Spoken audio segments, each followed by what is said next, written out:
We often think of disappointment as a heavy burden, but in the quiet of the spiritual life, it is more of a narrowing. When someone we love fails to meet us, our world suddenly shrinks until all we can see is our own woundedness. You know that physical shift? The heavy silence at the table, the hollow ache of an unanswered call. In those seconds, the soul instinctively tightens. We build a fortress of pushing away, believing that if we expect nothing, we can finally be safe or free.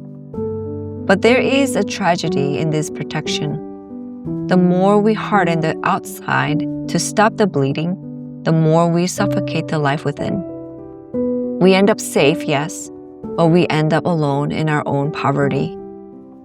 I find myself returning often to the Father in the parable of the prodigal son.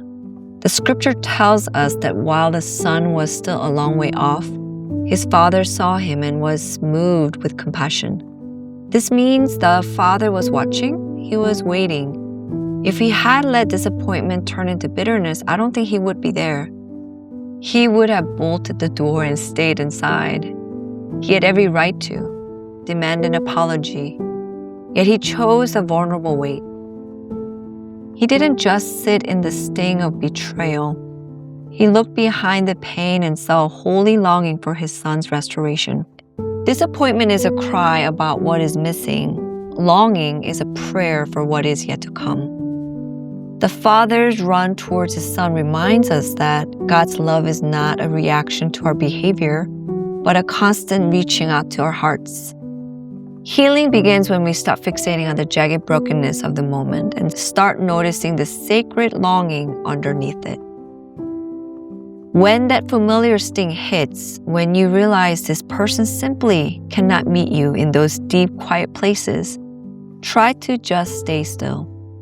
Behind that urge to withdraw is a tender desire for communion that has never stopped breathing.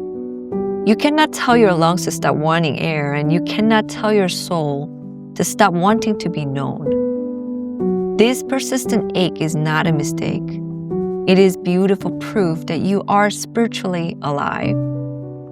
You have simply been asking a fallible human to provide a home that only God is vast enough to give. When you see your longing for what it truly is, the hurt loses its grip. You can finally let the weight of your hope slide out of a person's hands and into the Father's. I must be honest with you. I am still learning the geography of my own heart. This is not a path I have mastered, but a movement I have to practice every single morning. There are days when the push away feels like the only language I know, and the disappointment feels so vast that I lose sight of the center. But the spiritual life isn't about the absence of the ache. It's about learning to navigate it. Every time the sting returns, I'm learning to look at it not as an enemy, but as a pointer. It's a moment to pause and ask, what is this ache trying to tell me?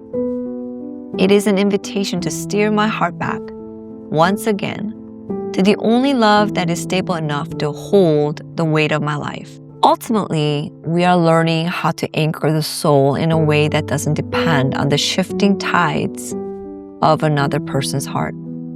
It's tiring to live that way, because that person cannot carry the weight. When we stop asking a fallible human to be our ultimate home, we finally become free to love them as they are, broken and limited, just like us. We move our expectations from their hands and place them into the hands of the Father. He is the one standing at the edge of the village, not to evaluate our progress, but to welcome us as we learn the long, slow way home. We are also prodigal sons. So take a breath, notice the longing for what it is.